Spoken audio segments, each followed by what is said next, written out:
జై గురుదేవ్. ఓం శ్రీ సాయిరామ్. అనంత ప్రేమ స్వరూపులారా, నేను మీరు గురు సందేశంలో ఒక కీలకమైనటువంటి అంశాన్ని గురించి తెలుసుకున్నారు. అదేమిటంటే చిత్తమయ కోశం. ఈరోజు బ్రహ్మనేత్రం, జ్ఞాన నేత్రం, శివుడి యొక్క మూడో కన్ను అనే అంశాన్ని గురించి తెలుసుకోబోతున్నారు. మానవ జీవితంలో, జీవన విధానంలో కీలక పాత్ర పోషించేవి సప్త చక్రాలు, సప్త కోశాలు. ఇవి క్రింది నుండి పై వరకు 7 అంతస్తుల్లో ఉన్నాయి, 7 ప్రదేశాల్లో ఉన్నాయి. అవేంటంటే అన్నమయ కోశం, ప్రాణమయ కోశం, మనోమయ కోశం, విజ్ఞానమయ కోశం, ఆనందమయ కోశం, చిత్తమయ కోశం, ఆత్మమయ కోశం. 7 కోశాలు. వాటిని మూలాధార చక్రం, స్వాధిష్టాన చక్రం, మణిపూరక చక్రం, అనాహత చక్రం, విశుద్ధ చక్రం, అగ్ని చక్రం, సహస్రారం అంటారు.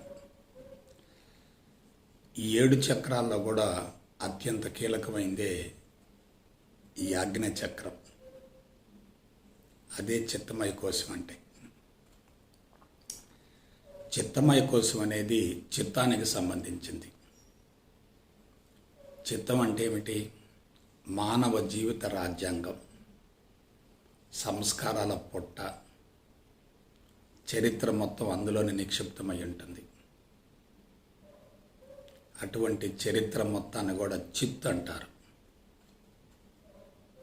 చిత్తశుద్ధి అంటే ఏమిటి? చిత్తాన్ని సమూలంగా శుద్ధి చేసుకోవటమే చిత్తశుద్ధి. చిత్రగుప్తుడు అంటారు, కాదు, చిత్తగుప్తుడు.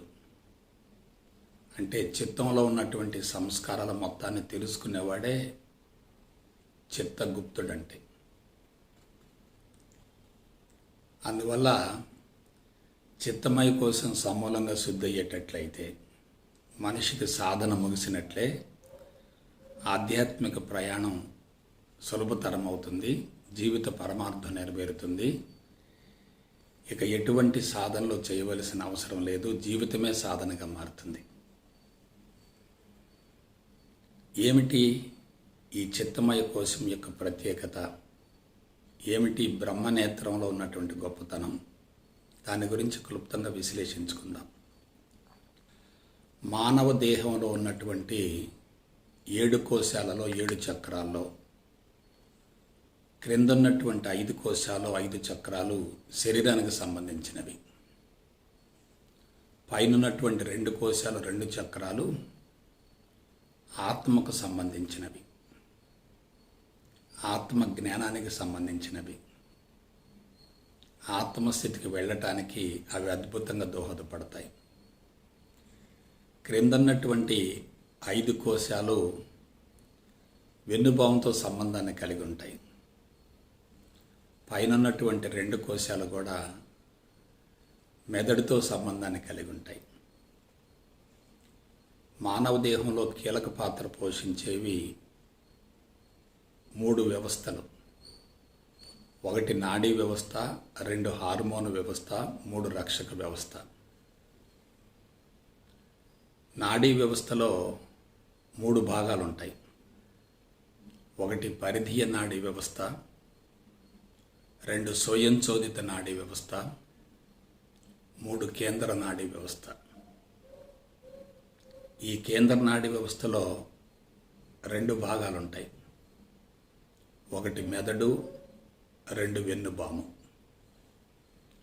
వెన్నుబాము పంచ కర్మేంద్రియాలతో, పంచ జ్ఞానేంద్రియాలతో, అనియంత్రిత అవయవాలతో సంబంధాన్ని కలిగి ఉంటుంది.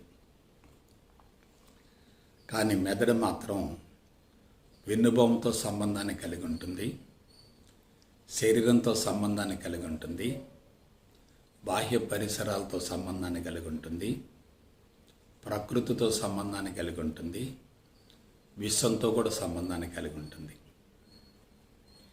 శరీరంలో ఎక్కడ ఏ మూల ఎటువంటి ఇబ్బంది కలిగినా ముందు తెలుసుకునేది మెదడే, స్పందించేది కూడా మెదడే.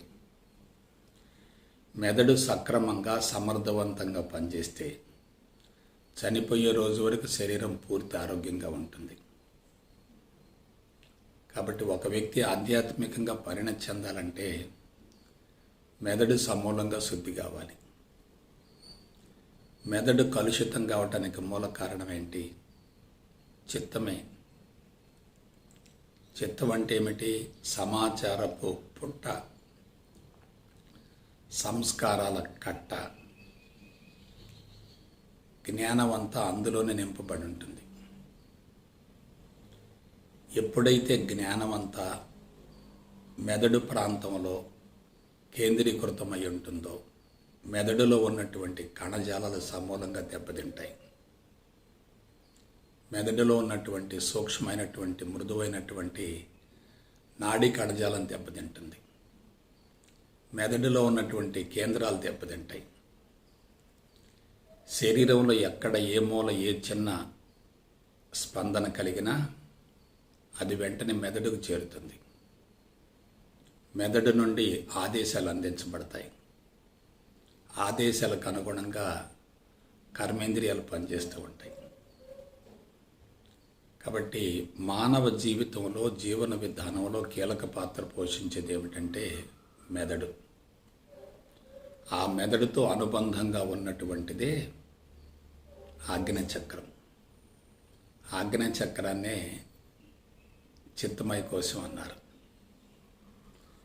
అయితే ఈ ఆజ్ఞాచక్రం అనేది శరీరానికి అతీతంగా ఉంటుంది. వెన్నుపాము మీద ఉన్నటువంటి 5 చక్రాలు, 5 కోశాలు కూడా పంచభూతాలతోటి, పంచ జ్ఞానేంద్రియాలతోటి, పంచ కర్మేంద్రియాలతో అనుసంధానమై ఉంటాయి. కానీ ఆజ్ఞాచక్రం, సహస్రారం 2 కూడా శరీరానికి, ఇంద్రియాలకి, అవయవాలకి అతీతంగా ఉంటాయి. కాబట్టి జ్ఞాననేత్రం అనేది చాలా కీలకమైంది. జ్ఞాననేత్రం గనక చైతన్యవంతంగా ఉంటే శరీరం మొత్తం సమూలంగా శుద్ధి అవుతుంది. భగవద్గీతను ఒకసారి తిరగేయండి.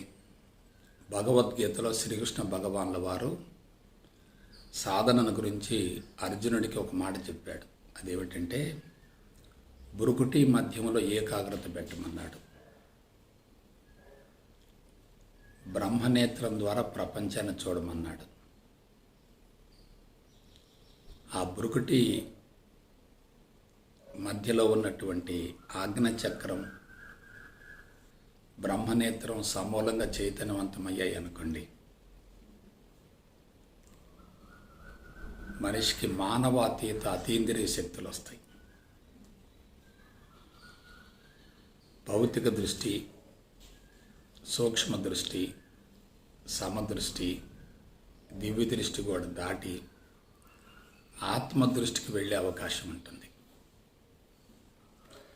కాబట్టి ఆధ్యాత్మికత అంటే ఏమీ లేదు, చిత్తాన్ని సమూలంగా శుద్ధిగా ఉంచుకోవటమే. అదే చిత్తశుద్ధి అంటే. చిత్తంలో ఏముంది? సమాచారం ఉంది. సమాచారం ఉందనుకోండి, అది మార్పుకు అవరోధం అవుతుంది. సమాచారం సమూలంగా కరిగిపోయిందనుకోండి, అంతరంగం సమూలంగా శుద్ధి అయినట్లే కదా, ఆత్మస్థితికి చేరే అవకాశం ఉంటుంది కదా. కాబట్టి దీని గురించి మనం జాగ్రత్తగా అధ్యయనం చేయాలి. ముందుగా మన దేహంలో పంచభూతాలు ఉన్నాయి, పంచ కర్మేంద్రియాలు ఉన్నాయి, పంచ జ్ఞానేంద్రియాలు ఉన్నాయి. ఆ పంచ జ్ఞానేంద్రియాలకు అనుగుణంగా పంచతత్వాలు ఉన్నాయి. అలాగే పంచ ప్రాణాలు కూడా ఉన్నాయి. మనకి ఇంద్రియాలు కంటికి కనపడతాయి, కానీ తత్వాలు మాత్రం కంటికి కనపడవు. వస్తువులు కంటికి కనపడుతూ ఉంటాయి, కానీ వాటి తత్వం మాత్రం మన కంటికి కనిపించదు కదా. ప్రతి వస్తువులో పంచతత్వాలు ఉంటాయి. ప్రతి ఆకారంలో పంచతత్వాలు ఉంటాయి. ప్రతి వృక్షంలో పంచతత్వాలు ఉంటాయి. ప్రతి జంతువులో పంచతత్వాలు ఉంటాయి. ప్రతి మానవుల్లో కూడా పంచతత్వాలు ఉంటాయి. కాబట్టి ఈ పంచతత్వాలకు అనుగుణంగా మానవ దేహంలో పంచ జ్ఞానేంద్రియాలు ఉన్నాయి. అలాగే కర్మలను ఆచరించడానికి పంచ కర్మేంద్రియాలు ఉన్నాయి. శరీరం సమర్థవంతంగా పనిచేయడానికి అనుగుణంగా అవయవ వ్యవస్థలు ఉన్నాయి. వీటన్నిటిలో కీలక పాత్ర పోషించేటటువంటి వ్యవస్థలు మూడే ఉన్నాయి. ఒకటి నాడీ వ్యవస్థ, 2 హార్మోన్ వ్యవస్థ, 3 రక్షక వ్యవస్థ. నాడీ వ్యవస్థ సమర్థవంతంగా పనిచేస్తేనే హార్మోన్ వ్యవస్థ చైతన్యవంతంగా ఉంటుంది. హార్మోన్ వ్యవస్థ చైతన్యవంతంగా ఉంటేనే రక్షక వ్యవస్థ సమర్థవంతంగా పనిచేస్తుంది. నాడీ వ్యవస్థ, హార్మోన్ వ్యవస్థ, రక్షక వ్యవస్థ 3 కూడా సమర్థవంతంగా పనిచేసేటట్లయితే, చైతన్యవంతంగా ఉండేటట్లయితే మనిషి జీవితాంతం ఆరోగ్యంగా ఉంటాడు. చనిపోయే రోజు వరకు ఎటువంటి రుగ్మతలు ఉండవు. ఎందువల్ల? నాడీ వ్యవస్థ ఆధీనంలోనే పంచ జ్ఞానేంద్రియాలు, పంచ కర్మేంద్రియాలు, అనియంత్రిత అవయవాలు, పంచతత్వాలు, పంచప్రాణాలు ఇవన్నీ కూడా పనిచేస్తూ ఉంటాయి. అన్నిటికీ కేంద్ర బిందువు ఏంటంటే మెదడు. రాష్ట్రాలు చాలా ఉంటాయి, కానీ కేంద్రం ఒక్కటే ఉంటుంది. కేంద్రం యొక్క ఆదేశాలకు అనుగుణంగా రాష్ట్రాలు పనిచేస్తూ ఉండాలి. అలాగే మెదడు యొక్క ఆధీనంలో వెన్నుభాగం ఉంటుంది. అన్ని అవయవ వ్యవస్థలు పనిచేస్తూ ఉంటాయి. మెదడు ఏమాత్రం దెబ్బతిన్నా వెన్నుభాగం దెబ్బతింటుంది, జ్ఞానేంద్రియాలు దెబ్బతింటాయి, కర్మేంద్రియాలు దెబ్బతింటాయి, అనియంత్రిత అవయవాలు దెబ్బతింటాయి, శరీరం రుగ్మతలకు లోనవుతుంది, జీవిత ప్రయాణం కుంటుపడుతుంది. కాబట్టి ఆరోగ్య రహస్యం ఎక్కడుంది? మెదడులో ఉంది. మెదడు సమర్థవంతంగా పనిచేయాలంటే ఏం కావాలి? దానికి పుష్కలంగా ప్రాణశక్తి అందాలి. దానికి పుష్కలంగా ప్రాణశక్తి అందాలంటే చిత్తంలో ఉన్నటువంటి సంస్కారాలన్నీ కూడా సమూలంగా దగ్ధం కావాలి. అందులో చెడు సంస్కారాలు ఉంటాయి, ఉత్తమ సంస్కారాలు ఉంటాయి. చెడు సంస్కారాలు లోతుగా నిక్షిప్తమై ఉంటాయి, ఉత్తమ సంస్కారాలు ఉపరితలంలో ఉంటాయి. ఉత్తమ సంస్కారాల వల్ల అనుభూతి కలుగుతుంది, చెడు సంస్కారాల వల్ల అలజడి కలుగుతుంది. అనుభూతి కన్నా అలజడి చాలా ప్రమాదకరమైంది. అందువల్ల మానవ దేహాన్ని గురించి మనం జాగ్రత్తగా విశ్లేషించుకోగలిగితే జీవిత రహస్యం తెలుస్తుంది, ఆరోగ్య రహస్యం కూడా తెలుస్తుంది. క్రింద నుండి పై వరకు 5 చక్రాలు పంచభూతాలకు సంబంధించినవి. ఏమిటా పంచభూతాలు? మూలాధార చక్రం భూమితో సంబంధం కలిగి ఉంటుంది. స్వాధిష్టాన చక్రం జలంతో, నీటితో సంబంధాన్ని కలిగి ఉంటుంది. మణిపూరక చక్రం అగ్నితో సంబంధాన్ని కలిగి ఉంటుంది. అనాహత చక్రం వాయువుతో సంబంధాన్ని కలిగి ఉంటుంది. విశుద్ధ చక్రం ఆకాశంతో సంబంధాన్ని కలిగి ఉంటుంది. భూమి, నీరు, అగ్ని, వాయువు, ఆకాశం ఈ 5 పంచభూతాలకు అనుగుణంగా 5 తత్వాలు ఉన్నాయి. అవేమిటి? వాసన తత్వం, భూమిది వాసన తత్వం, నీటిది రుచి తత్వం, అగ్నిది దృష్టి తత్వం, వాయువుది స్పర్శతత్వం, ఆకాశానిది శబ్దతత్వం. ఈ 5 తత్వాలకు అనుగుణంగా మన దేహంలో 5 జ్ఞానేంద్రియాలు ఉన్నాయి. వాసనకు సంబంధించి ముక్కు, రుచికి సంబంధించి నాలుక, దృష్టికి సంబంధించి కళ్ళు, స్పర్శకు సంబంధించి చర్మం, శబ్దానికి సంబంధించి చెవులు. అలాగే పంచప్రాణాలు అపాన, వ్యాన, సమాన, ఉదాన, ప్రాణ.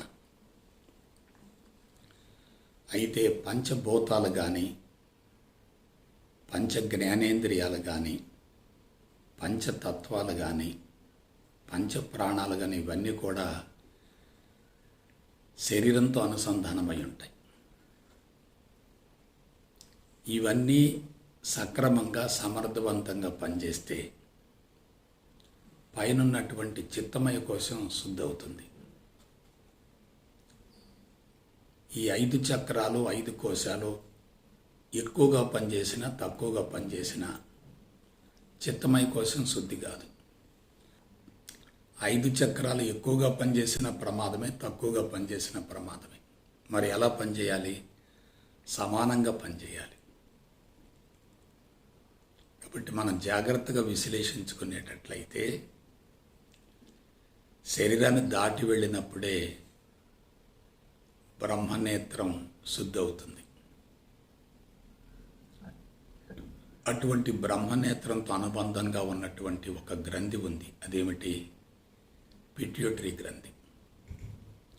పంచభూతాలను పరిశీలించేటట్లయితే,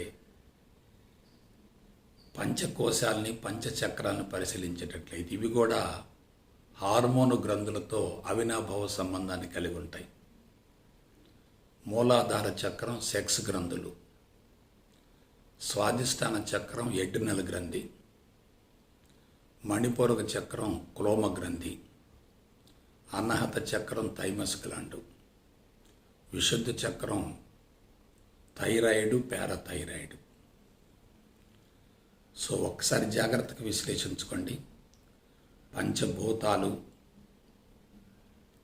పంచ కర్మేంద్రియాలు, పంచ జ్ఞానేంద్రియాలు, పంచతత్వాలు, పంచ ప్రాణాలు, పంచ ఉపప్రాణాలు, ఇక చివరగా పంచగ్రంథులు. నాడీ వ్యవస్థలో కీలక పాత్ర పోషించేది కేంద్ర నాడీ వ్యవస్థ. అది 2 అవయవాల సమ్మేళనం. ఏమిటి అవయవాలు? మెదడు, వెన్నుపాము. మెదడు, వెన్నుపాము నుండి నాడులు విస్తరిస్తాయి. ఆ విస్తరించేటటువంటి నాడులన్నీ కూడా శరీరానికి ఉపరితలంలో ఉంటే పరిధీయ నాడీ వ్యవస్థ అవుతాయి. అదే లోపల ఉన్నటువంటి అంతరంగ అవయవాలతో సంబంధాన్ని కలిగి ఉంటే స్వయంచోదిత నాడీ వ్యవస్థ అవుతాయి. ఇదంతా ఎందుకు చెప్తున్నానంటే, శరీరాన్ని గురించి తెలుసుకుంటే, శరీరం ఆరోగ్యంగా ఉంటే ఆత్మస్థితి సులభతరం అవుతుంది. శరీరాన్ని గురించి తెలుసుకోకుండా శరీరం సమర్థవంతంగా సక్రమంగా పనిచేయకపోతే శరీరం ఆరోగ్యంగా ఉండదు కదా. శరీరం ఆరోగ్యంగా ఉంటేనే దాన్ని మర్చిపోతాం. శరీరంలో ఏమాత్రం నొప్పులున్నా, బాధలున్నా, అసౌకర్యాలున్నా, అదనపు పెరుగుదలున్నా, అదనపు బరువున్నా, అవయవాలు సక్రమంగా పనిచేయకపోయినా మనసంతా కూడా శరీరంతో అనుసంధానమై ఉంటుంది. అందువల్ల మనం దేన్ని ముందు జయించాలి? శరీరాన్ని జయించాలి. శరీరాన్ని జయించాలంటే శరీరం ఎలా ఉండాలి? ఆరోగ్యంగా ఉండాలి. శారీరక ఆరోగ్యం దేని చేతిలో ఉంది? వెన్నుపాము చేతిలో ఉంది. వెన్నుపాము దేని ఆధీనంలో పనిచేస్తుంది? మెదడు ఆధీనంలో పనిచేస్తుంది. మెదడు దేని యొక్క ఆధీనంలో పనిచేస్తుంది? మనసు యొక్క ఆధీనంలో పనిచేస్తుంది. మనసు అంటే ఏమిటి? ప్రాపంచిక భౌతిక సమాచారంతో సంబంధాన్ని కలిగి ఉండేది, ప్రపంచంతో విడరాని సంబంధాన్ని ఏర్పరచుకునేది. మనసు ద్వారానే ప్రపంచం ఏర్పడుతుంది. ఆ ప్రపంచానికి మనసుకు మధ్య అవినాభావ సంబంధం ఉంటుంది. ఎప్పుడైతే ప్రాపంచిక విషయ సమాచారం మొత్తం లోపలికి ప్రవేశిస్తూ ఉంటుందో చిత్తం పూర్తిగా సంస్కారాలతో నింపబడుతుంది. సంస్కారాలు విపరీతంగా ఉన్నాయనుకోండి, సమాచారం పెరిగినట్లే కదా. సమాచారం ఎక్కువగా ఉందనుకోండి, అది మార్పుకు అవరోధం అవుతుంది కదా. Information is the main obstruction for transformation. మీకు ఈ సందర్భంగా ఒక విషయాన్ని తెలియజేస్తాను. మేధావుల మేధస్సులన్నీ పూర్తిగా కలుషితమై ఉంటాయి. అమాయకుల మేధస్సులన్నీ స్వచ్ఛమైనటువంటి తెల్లగాగితం మాదిరిగా ఉంటాయి. అందుకే ఆధ్యాత్మిక మార్గంలో పరిణతి చెందే వాళ్ళంతా అమాయకులే, చదువు రాని వాళ్ళే. ఎంత ఎక్కువగా చదువుకుంటే అంత పాండిత్యం పెరుగుతుంది. పాండిత్యం పెరుగుతుందంటే దాన్ని ప్రపంచానికి అందించడం కోసం, ప్రజా సంబంధాల కోసం అందరూ కూడా తహతహలాడుతూ ఉంటారు. ప్రజలు కూడా వాళ్ళ పట్ల విపరీతంగా ఆకర్షితులవుతారు. ప్రపంచంతో ప్రజలతో విడరాని సంబంధం ఉందనుకోండి, అంతర్ముఖ ప్రయాణం సాధ్యం కాదు కదా, అంతర్దృష్టి సాధ్యం కాదు కదా. కాబట్టి మనం జాగ్రత్తగా విశ్లేషించుకుంటే చిత్తమయ కోశం అనేది, బ్రహ్మనేత్రం అనేది మానవ జీవితంలో, జీవన విధానంలో కీలక పాత్ర పోషిస్తుంది. క్రిందున్నటువంటి 5 కోశాలతో సంబంధాన్ని కలిగి ఉంటుంది. క్రిందున్నటువంటి 5 కోశాలని సమర్థవంతంగా పనిచేయించాలంటే చిత్తం సమూలంగా శుద్ధి కావాలి. చిత్తం సమూలంగా శుద్ధి కావాలంటే బ్రహ్మజ్ఞానం కావాలి, పరిపూర్ణ జ్ఞానం కావాలి.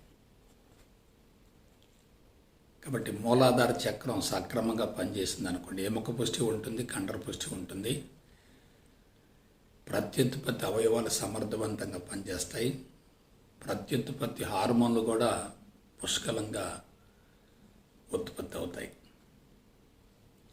స్వాదిష్టాన చక్రం సక్రంగా పనిచేసింది అనుకోండి, విసర్జక వ్యవస్థ బాగా పనిచేస్తుంది, మూత్రపిండాలు బాగా పనిచేస్తాయి. అది ఎడ్రినల్ గ్రంథితో సంబంధాన్ని కలిగి ఉంటుంది. ఎడ్రినల్ గ్రంథి అనేది విసర్జక వ్యవస్థతో అనుసంధానమై ఉంటుంది. అది సక్రమంగా పనిచేస్తేనే మలమూత్రాలు బయటికి పంపించబడుతూ ఉంటాయి. అలాగే మణిపూర చక్రాన్ని తీసుకోండి, జీర్ణ వ్యవస్థతో సంబంధాన్ని కలిగి ఉంటుంది, కులోమంతో సంబంధాన్ని కలిగి ఉంటుంది. అది సక్రమంగా పనిచేస్తేనే జీర్ణ వ్యవస్థ బాగా పనిచేస్తుంది. ఆహారం తీసుకోవటం ఉంటుంది, బహిష్కరించబడటం ఉంటుంది, జీర్ణక్రియ ఉంటుంది. చనిపోయే రోజు వరకు ఎటువంటి ఇబ్బంది ఉండదు. అలాగే అనాహత చక్రాన్ని తీసుకోండి, గుండె, ఊపిరితిత్తులు, ఇవి చాలా కీలకమైనటువంటి వ్యవస్థలు. అది థైమస్ గ్రంథితో సంబంధాన్ని కలిగి ఉంటుంది. మనిషిలో మానసిక ఉద్రేకం ఎక్కువగా ఉంటే గుండె జబ్బులు వస్తూ ఉంటాయి, ఊపిరితిత్తులు వేగంగా పనిచేస్తూ ఉంటాయి. అటువంటి ఎమోషన్స్ పోవాలంటే థైమస్ గ్రంథి సమానంగా పనిచేయాలి, సక్రమంగా పనిచేయాలి. అలాగే విశుద్ధ చక్రం, శ్వాసనాళం, ఇక్కడ 7 మార్గాలు కలిసి ఉంటాయి. దాన్ని సప్తపది అంటారు. 2 కళ్ళు, 2 చెవులు, 2 ముక్కు రంధ్రాలు, 1 నోరు, ఇవి 7 కలిసి ఉంటాయి.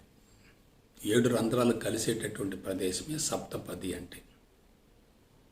ఆహారం లోపల పోవాలన్నా, గాలి లోపల పోవాలన్నా, శబ్దం లోపల పోవాలన్నా, దృష్టి లోపల పోవాలన్నా, ఈ అవయవాలు సక్రంగా పనిచేయాలంటే విశుద్ధ చక్రం చైతన్యవంతంగా ఉండాలి, సమానంగా పనిచేయాలి. ఇవాళ థైరాయిడ్ ప్రాబ్లం అంటున్నారు, రక్తం తక్కువ అంటున్నారు, కీళ్ళ నొప్పులు అంటున్నారు, కాల్షియం లోపం అంటున్నారు. దానికి మూలం ఏంటి? థైరాయిడ్, పారాథైరాయిడే కదా. ఇదంతా ఎందుకు చెప్తున్నానంటే నాడీ వ్యవస్థ, హార్మోన్ వ్యవస్థ 2 సక్రమంగా పనిచేసేటట్లయితే రక్షక వ్యవస్థ సమర్థవంతంగా పనిచేస్తుంది. శరీరంలోకి ప్రవేశించినటువంటి విష పదార్థాలని, విషక్రిముల్ని, బ్యాక్టీరియాని, వైరస్ని అది ఎదుర్కొంటుంది, సమర్థవంతంగా ఎదుర్కొంటుంది. శరీరం ఆరోగ్యంగా ఉంటేనే కదా ఆత్మస్థితికి చేరే అవకాశం ఉంటుంది. శరీరం సక్రమంగా పనిచేయకపోతే ఆత్మస్థితి అనేది అనుభవంలోకి రాదు కదా. అటువంటి ఆత్మస్థితిని అందుకోవటానికి అవరోధం ఏమిటి? చిత్తమే. చిత్తం అంటే ఏమిటి? మేధస్సులో ఒక భాగం, సూక్ష్మ శరీరంలో ఒక భాగం. సూక్ష్మ శరీరం అంటే ఏమిటి? మనసు, బుద్ధి, చిత్తం, అహంకారం. మనసు అంటే ఏమిటి? పంచ కర్మేంద్రియాలతో, పంచ జ్ఞానేంద్రియాలతో అనుసంధానమై ఉండి శరీరాన్ని సమర్థవంతంగా పనిచేయించేదే మనసు. మరొక మాటలో చెప్పాలంటే ఇదే చేతన మనసు. బుద్ధి అంటే ఏమిటి? చిత్తంలో ఉన్నటువంటి సమాచారానికి అనుగుణంగా మనసును పని చేయిస్తూ ఉంటుంది, మనసును నియంత్రిస్తూ ఉంటుంది, మనసుకు ఆదేశాలను ఇస్తూ ఉంటుంది.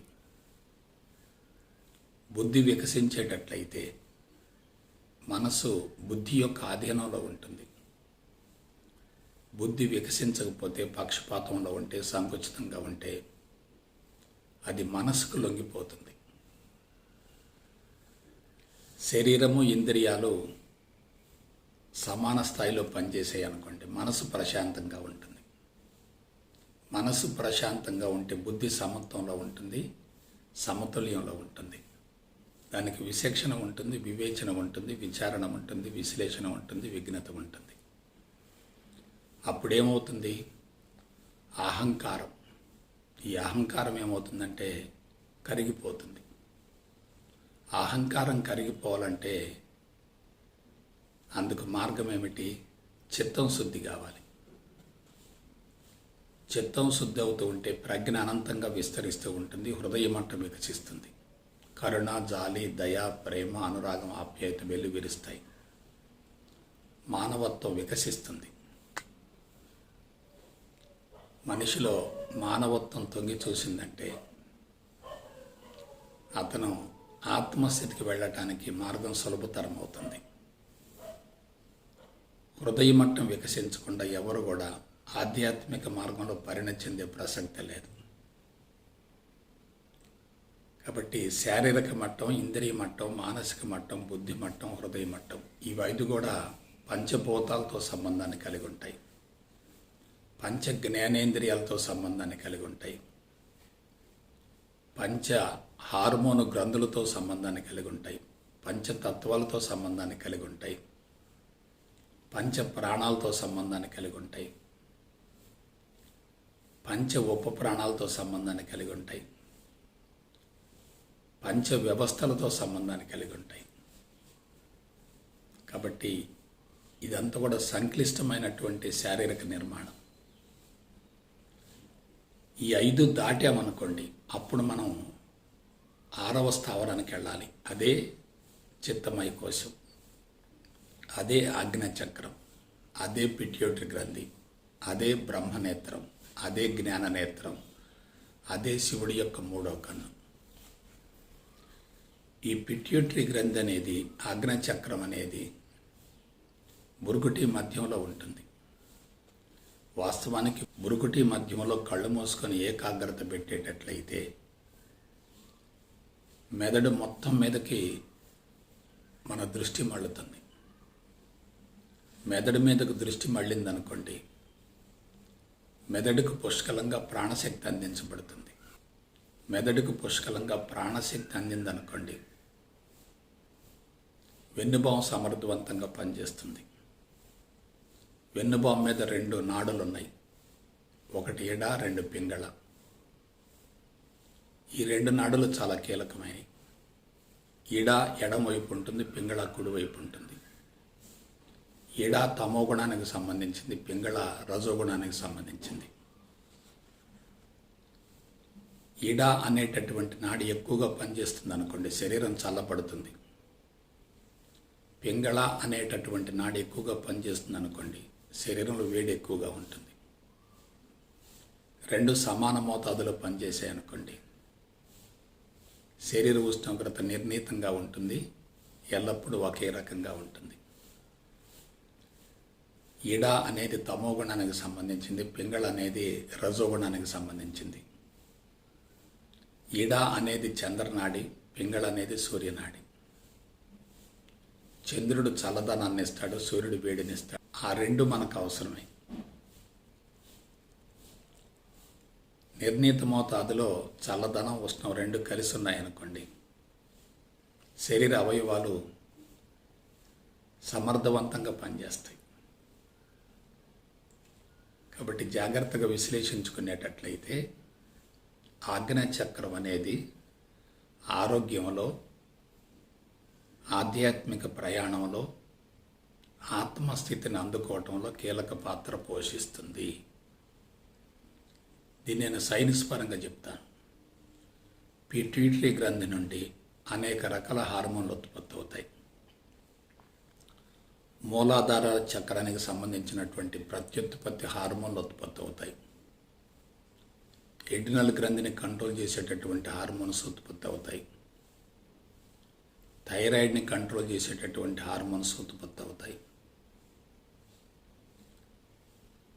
మనిషిలో ఉన్నటువంటి ఎమోషన్స్, భయం కానీ, ఉద్రేకం కానీ, అలజడి కానీ, ఆవేశం కానీ, అసంతృప్తి కానీ, అశాంతి కానీ, ఇవన్నీ కూడా ఉత్పన్నం కావటానికి మూల కారణం ఆగ్నేయచక్రమే. ఆగ్నేయచక్రం సమాన స్థాయిలో పనిచేసేటట్లయితే అవయవాలన్నీ సమర్థవంతంగా పనిచేస్తాయి. ఆగ్నేయచక్రపు పనితీరులో ఏమాత్రం కొంచెం లోపం జరిగినా క్రిందన్నటువంటి అన్ని హార్మోన్ గ్రంథులు దెబ్బతింటాయి. కాబట్టి ఫిజికల్గా, సైకలాజికల్గా, ఇంటలెక్చువల్గా, స్పిరిచువల్గా మనిషి ఎదగాలంటే పిట్యూటరీ గ్రంథి సమర్థవంతంగా పనిచేయాలి. మరొక కీలకమైన విషయం చెప్తాను. మాతృత్వం అనేటటువంటి యజ్ఞం సఫలీకృతం కావటానికి ఈ పిట్యూటరీ గ్రంథి కీలక పాత్ర పోషిస్తుంది. పిట్యూటరీ గ్రంథి అంటే ప్రేమ గ్రంథి, లవ్ గ్లాండ్. భార్యాభర్తల మధ్య కానీ, ప్రపంచం పట్ల కానీ ప్రేమ అనేది వ్యక్తీకరించబడాలంటే అది ఈ చక్రం ద్వారానే సాధ్యమవుతుంది. కాబట్టి ఆగ్నేయ చక్రం అనేది అన్ని చక్రాల్లో చాలా కీలకమైంది. అటువంటి ఆగ్నేయ చక్రం సమర్థవంతంగా పనిచేయాలంటే మనిషిలో అజ్ఞానం పోవాలి, అనవసరపు సమాచారం పోవాలి, తమో రజోగుణ సంబంధమైనటువంటి చెడు సంస్కారాలు సమూలంగా కూకట వేర్లతో సహా తొలగించబడాలి. మెదడులో ఉన్నటువంటి కణజాలం అంతా సమూలంగా శుద్ధి కావాలి.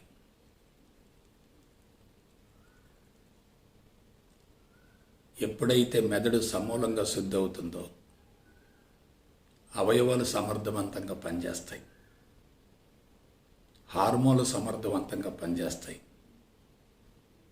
రక్షక వ్యవస్థ సమర్థవంతంగా పనిచేస్తుంది, శరీరానికి పుష్కలంగా ప్రాణశక్తి అందించబడుతుంది, శరీరమే లేదనే భావన కలుగుతుంది. అదే నోబడీ స్టేట్ అంటే. అట్టి స్థితిలో నేను అనేటటువంటి ఆత్మ, మేను అనబడేటటువంటి భౌతిక శరీరం రెండు కూడా వేరవుతాయి. నేను అనేది మేను నుండి వేరైందనుకోండి, రెండూ స్వేచ్ఛగా ఉంటాయి. నేను స్వేచ్ఛగా ఉంటుంది, మేను కూడా స్వేచ్ఛగా ఉంటుంది.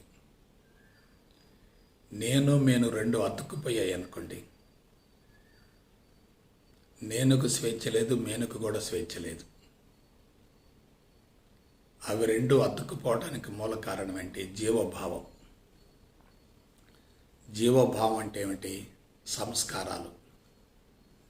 ఈ సంస్కారాలు ఎక్కడి నుంచి వచ్చాయి? తల్లిదండ్రుల ద్వారా కొన్ని సంక్రమించాయి, ఈ జన్మలో అదనంగా కొన్ని చేరాయి. తల్లిదండ్రుల ద్వారా సంక్రమిస్తే అవి సంచిత కర్మలు, ఈ జన్మలో అదనంగా చేరేటట్లయితే అవి ప్రారబ్ధ కర్మలు. సంచిత కర్మలు, ప్రారబ్ధ కర్మలు అన్నీ కలిసి సంస్కారాలు అవుతాయి.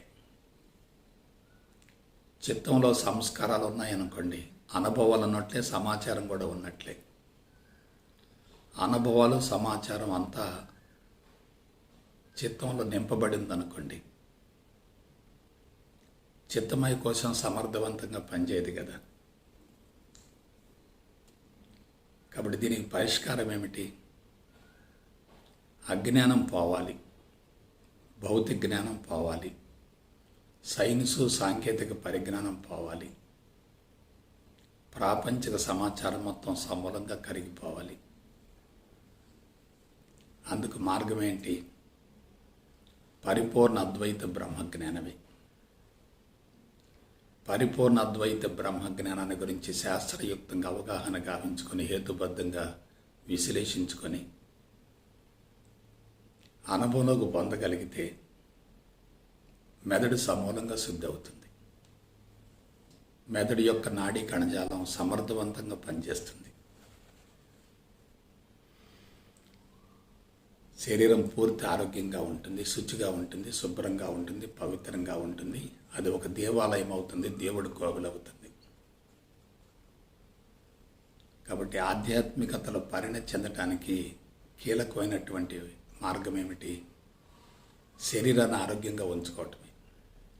శరీరం ఆరోగ్యంగా ఉండాలంటే పంచభూతాలు, పంచ కర్మేంద్రియాలు, పంచ జ్ఞానేంద్రియాలు, పంచ వినాళ గ్రంథులు, పంచ ప్రాణాలు, పంచతత్వాలు, ఉపప్రాణాలు ఇవన్నీ సమర్థవంతంగా పనిచేయాలి.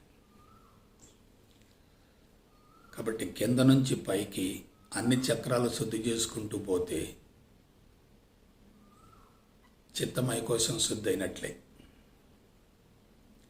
కింద కోశాలు ఏమాత్రం బలహీనంగా ఉన్నా చిత్తమయ కోశం శుద్ధి కాదు. చిత్తమయ కోశం శుద్ధి కాకపోతే కింద ఉన్నటువంటి చక్రాలు శుద్ధి అయ్యే అవకాశం లేదు.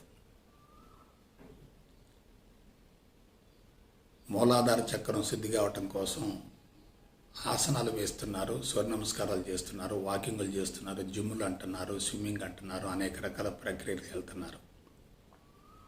ఆహార నియమాలు కూడా పాటిస్తున్నారు, ప్రకృతి వైద్యం అంటున్నారు, మసాజులు అంటున్నారు. ఇవన్నీ శరీరానికి సంబంధించినవే. కానీ మూలం ఎక్కడుందంటే చిత్తమయ కోశంలో ఉంది. అలాగే స్వాదిష్టాన చక్రం, మణిపూరక చక్రం, అనాహత చక్రం, విశుద్ధ చక్రం వీటన్నిటికీ రిమోట్ ఎక్కడుందంటే చిత్తమయ కోశంలో ఉంది. చిత్తమయ కోశం అంటే అనవసరపు ప్రాపంచిక సమాచారంతో నింపబడేటట్లయితే అది సక్రమంగా పనిచేసే అవకాశం ఉండదు. సమాచారం సమూలంగా దగ్ధమయ్యేటట్లయితే అది అద్భుతంగా పనిచేస్తుంది.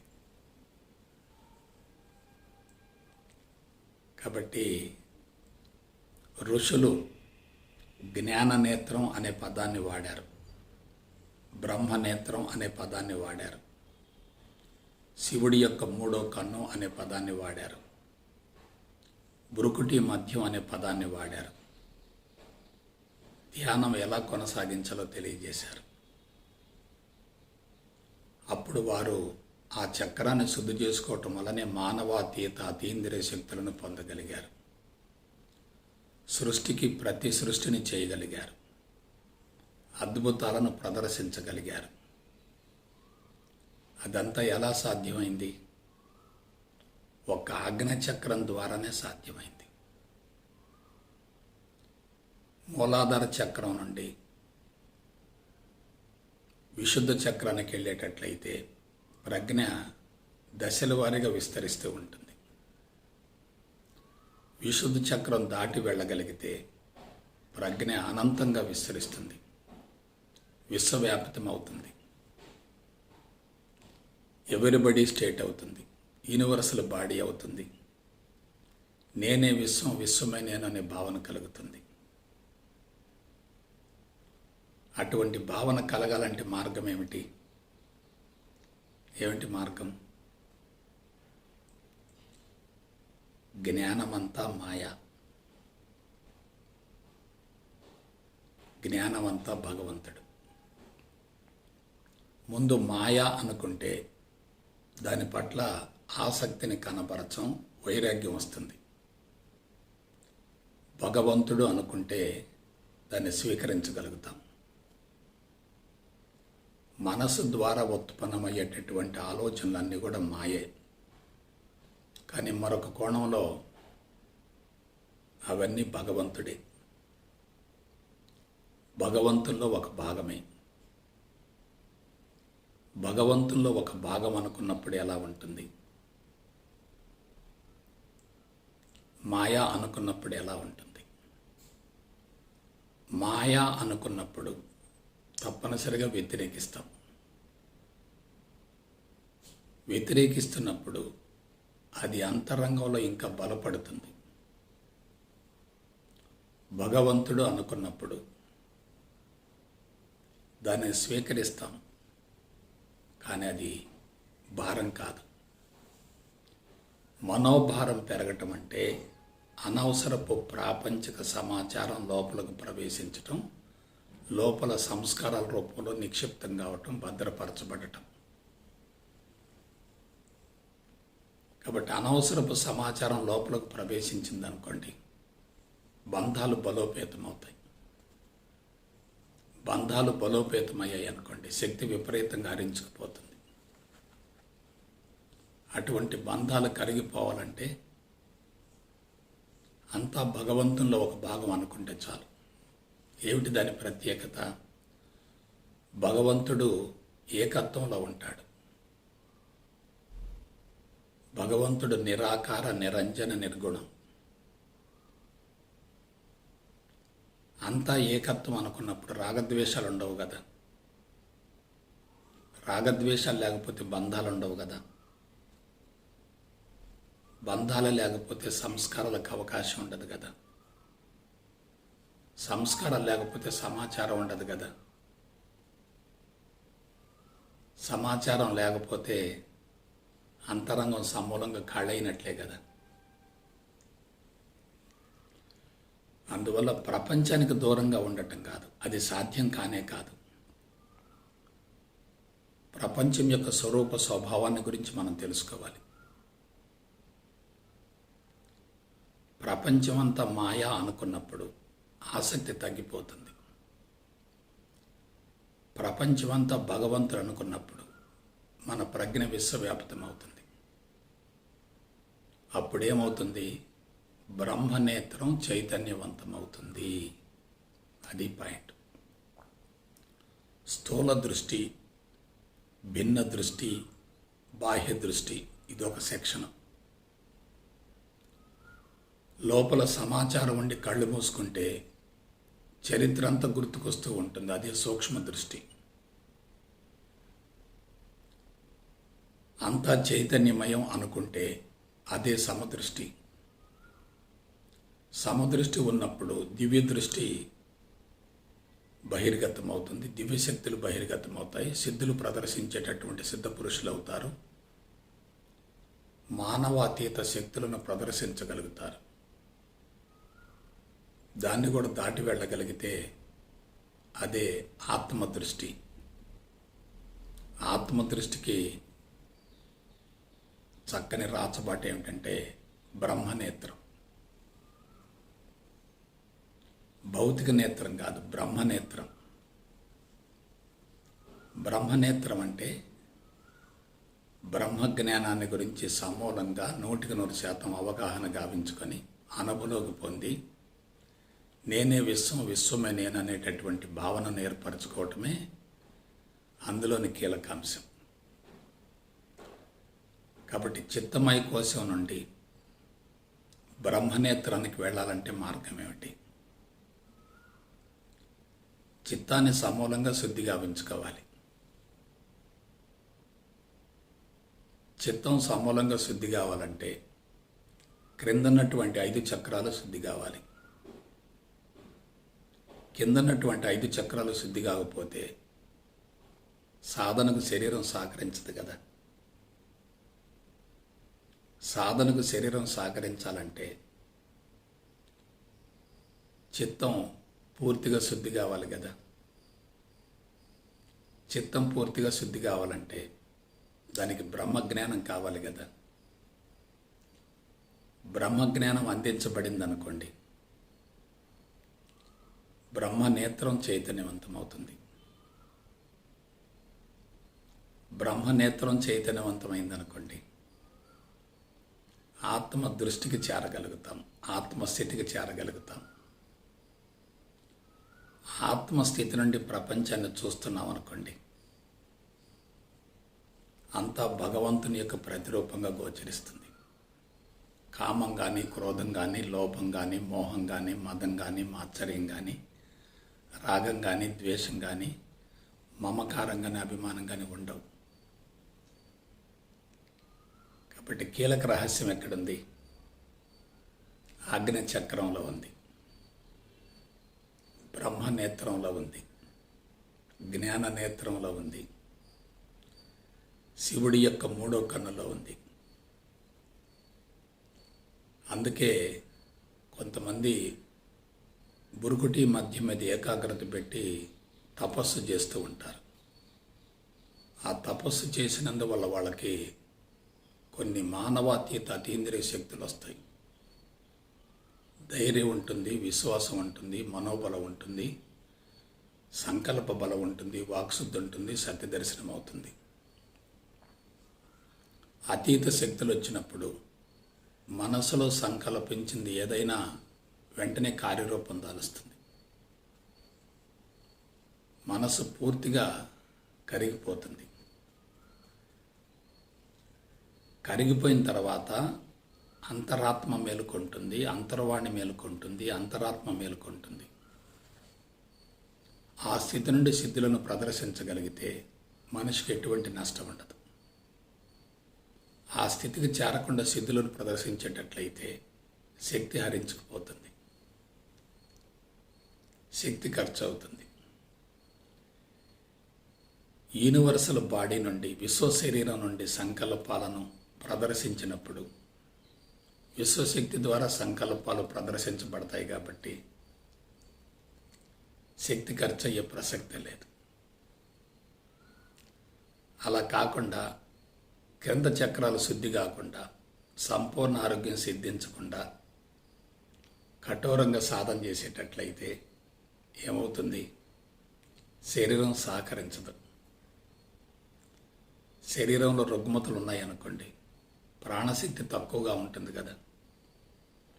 అట్టి స్థితిలో కళ్ళు మూసుకుంటే చరిత్ర పునరావృతం అవుతుంది, సంస్కారాలు ఇంకా బలోపేతం అవుతాయి, ఆశించి సాధన చేయటం అవుతుంది.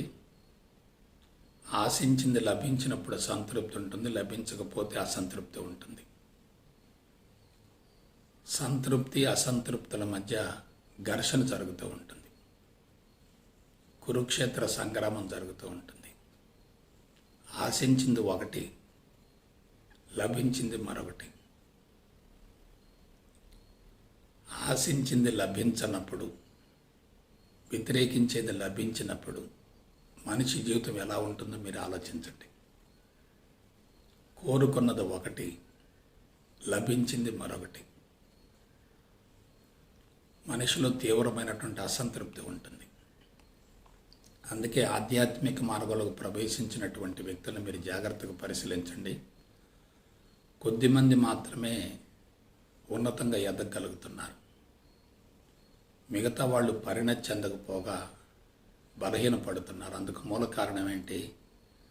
ఆశించి సాధన చేయటం, కఠోర సాధన చేయటం, కోరుకున్నది లభించాలనేటటువంటి భావంతో సాధన చేయటం. ఆశించి సాధన చేస్తున్నప్పుడు కోరుకున్నది లభించదు, వ్యతిరేకించేది లభిస్తుంది. వ్యతిరేకించేది లభించింది, కోరుకున్నది లభించలేదు, మనిషి ఏమవుతాడు? ఘర్షణ పడతాడు. అది చాలా ప్రమాదకరం. కాబట్టి నేనేమంటున్నానంటే, అంతరంగాన్ని సమూలంగా శుద్ధి గావించుకోవాలంటే క్రింద నుండి పై వరకే అన్ని చక్రాలు శుద్ధి కావాలి. లేదు, ఆ చక్రాలను శుద్ధి చేసుకోకుండా పరిపూర్ణ జ్ఞానాన్ని గురించి శాస్త్రయుక్తంగా లోతుగా అధ్యయనం చేసి అనుభవంలోకి పొందగలిగితే అంతరంగం సమూలంగా శుద్ధి అవుతుంది. అంతరంగం సమూలంగా శుద్ధి అయిందనుకోండి, శరీరంలో ఉన్నటువంటి మలినాలు మొత్తం బయటికి వెళ్ళిపోతాయి. నాడీ వ్యవస్థ ఒక్కటి సమర్థవంతంగా పనిచేస్తే మిగతా వ్యవస్థలు మొత్తం కూడా అద్భుతంగా పనిచేస్తాయి. కండపుష్టి ఉంటుంది, దేహపుష్టి ఉంటుంది, దేహం శక్తివంతంగా ఉంటుంది, దేహం ఆరోగ్యంగా ఉంటుంది, దేహం దృఢంగా ఉంటుంది, దేహాన్ని మనం మర్చిపోయే స్థితిలో అది ఉంటుంది. దేహాన్ని మర్చిపోవటమే ఆధ్యాత్మిక పరిణతికి మొదటి మెట్టు అవుతుంది. మర్చిపోయామంటే దాన్ని జయించినట్లే కదా. దానికి స్వేచ్ఛనిస్తే దానికి ట్రెమెండస్ హీలింగ్ పవర్ ఉంటుంది. స్వేచ్ఛనివ్వకపోతే దాని శక్తి అంతా కూడా హరించుకుపోతుంది, నిర్వీర్యం అవుతుంది. కాబట్టి బ్రహ్మనేత్రం, జ్ఞాననేత్రం, శివుడి యొక్క మూడో కన్ను, అదే చిత్తమయ కోశం, అదే ఆజ్ఞాచక్రం, అదే పిట్యూటరీ గ్రంథి. దాన్ని సమూలంగా శుద్ధిగా ఉంచుకొని ఆత్మ ప్రయాణంలో మీరంతా విజయవంతం కావాలని మనస వాచ కర్మణ కోరుకుంటూ సెలవు తీసుకుంటా. జై గురుదేవ్, జై గురుదేవ్, జై గురుదేవ్.